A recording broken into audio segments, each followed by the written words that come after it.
ஞாயிறு தியானத்திற்கான வேத பாடங்கள். தியான தலைப்பு: என் ஆண்டவரே, என் கடவுளே. பழைய ஏற்பாட்டு பகுதியாக ஏசாயா 45ஆம் அதிகாரம் வசனங்கள் 21 முதல் 25 முடிய. ஏசாயா 45 வசனங்கள் 21 முதல் 25 முடிய. நீங்கள் தெரிவிக்கும்படி சேர்ந்து ஏகமாய் யோசனை பண்ணுங்கள். இதை பூர்வ காலம் முதற்கொண்டு விளங்க பண்ணி அந்நாள் துவக்கி இதை அறிவித்தவர் யார்? கர்த்தராகிய நான் அல்லவோ? நீதிபரரும் இரட்சகரும் ஆகிய என்னை அல்லாமல் வேறே தேவன் இல்லை. என்னை தவிர வேறொருவரும் இல்லை. பூமியின் எல்லை எங்கும் உள்ளவர்களே, என்னை நோக்கி பாருங்கள், அப்பொழுது ரட்சிக்கப்படுவீர்கள். நானே தேவன், வேறொருவரும் இல்லை. முழங்கால் யாவும் எனக்கு முன்பாக முழங்கும், நாவு யாவும் என்னை முன்னிட்டு ஆணையிடும் என்று நான் என்னை கொண்டே ஆணையிட்டிருக்கிறேன். இந்த நீதியான வார்த்தை என் வாயிலிருந்து புறப்பட்டது, இது மாறுவது இல்லை என்கிறார்.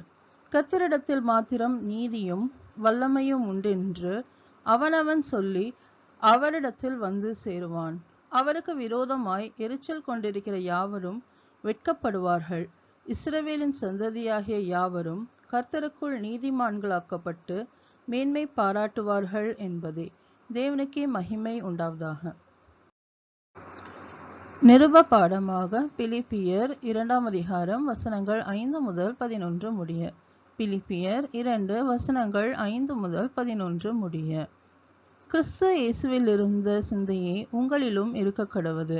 அவர் தேவனுடைய ரூபமாயிருந்தும் தேவனுக்கு சமமாய் இருப்பதை கொள்ளையாடின பொருளாக எண்ணாமல் தம்மை தாமே வெறுமையாக்கி அடிமையின் ரூபம் எடுத்து மனுஷர் சாயலானார்.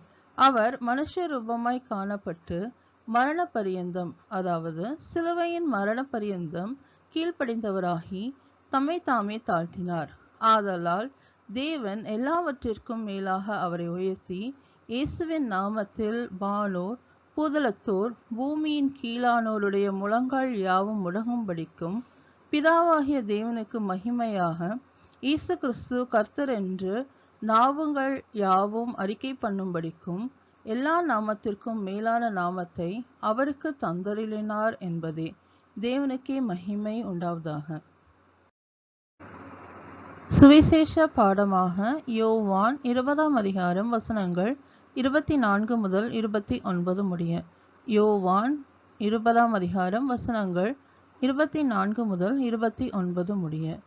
இயேசு வந்திருந்த போது 12 ஒருவனாகிய திதுமு எனப்பட்ட தோமா என்பவன் அவர்களுடனே கூட இருக்கவில்லை.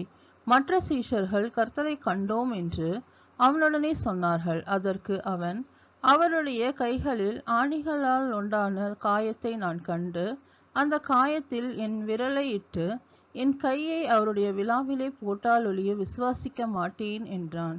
மறுபடியும் 8 நாளைக்கு பின்பு அவருடைய சீஷர்கள் வீட்டுக்குள்ளே இருந்தார்கள். தோமாவும் அவர்களுடனே கூட இருந்தான். கதவுகள் பூட்டப்பட்டிருந்தது.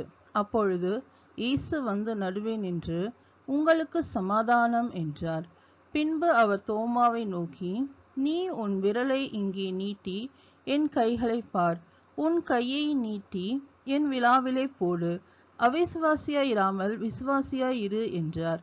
தோமா அவருக்கு பிரதியுத்தரமாக, என் ஆண்டவரே, என் தேவனே என்றான். அதற்கு இயேசு, தோமாவே, நீ என்னை கண்டதினாலே விசுவாசித்தாய், காணாதிருந்தும் விசுவாசிக்கிறவர்கள் பாக்கியவான்கள் என்றார் என்பதே. தேவனுக்கே மகிமை உண்டாவதாக. ஞாயிறு தியானத்திற்கான சங்கீதமாக சங்கீதம் 35ஆம் அதிகாரம் வசனங்கள் 18 முதல் 28 முடிய. சங்கீதம் 35 வசனங்கள் 18 முதல் 28 முடிய. மகா சபையிலே உம்மை துதிப்பேன், திரளான ஜனங்களுக்குள்ளே உம்மை புகழுவேன். வீணாய் எனக்கு சத்துருக்களானவர்கள் என் நிமித்தம் சந்தோஷியாமலும் முகாந்திரம் இல்லாமல் என்னை பகைக்கிறவர்கள் கண் சிமிட்டாமலும் இருப்பார்களாக. அவர்கள் சமாதானமாய் பேசாமல் தேசத்திலே அமைதலாய் இருக்கிறவர்களுக்கு விரோதமாய் வஞ்சகமான காரியங்களை கருதுகிறார்கள். எனக்கு விரோதமாக தங்கள் வாயை விரிவாய் திறந்து ஆ ஆ ஆ ஆ எங்கள் கண் கண்டது என்கிறார்கள். கர்த்தாவே, நீர் இதை கண்டீர், மௌனமாய் இராதேயும். ஆண்டவரே, எனக்கு தூரமாகாதேயும். என் தேவனே, என் ஆண்டவரே, எனக்கு நியாயம் செய்யவும் என் வழக்கை தீர்க்கவும் விழித்துக்கொண்டு எழுந்தருளும். என் தேவனாகிய கர்த்தாவே, உம்முடைய நீதியின்படி என்னை நியாயம் விசாரியும். என்னை குறித்து அவர்களை மகிழ ஒட்டாதிரும். அவர்கள் தங்கள் இருதயத்தில், ஆ ஆ, இதுவே நாங்கள் விரும்பினது என்று சொல்லாதபடிக்கும், அவனை விழுங்கிவிட்டோம் என்று பேசாதபடிக்கும் செய்யும்.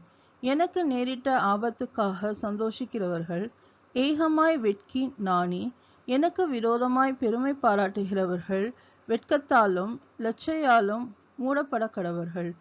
என் நீதி விளங்க விரும்புகிறவர்கள் கெம்பீரித்து மகிழ்ந்து, தமது ஊழியக்காரனுடைய சுகத்தை விரும்புகிற கர்த்தருக்கு மகிமை உண்டாவதாக என்று எப்போதும் சொல்ல கடவர்கள். என் நாவு உமது நீதியையும் நாள் முழுவதும் உமது துதியையும் சொல்லிக் கொண்டிருக்கும் என்பதே. தேவனுக்கே மகிமை உண்டாவதாக.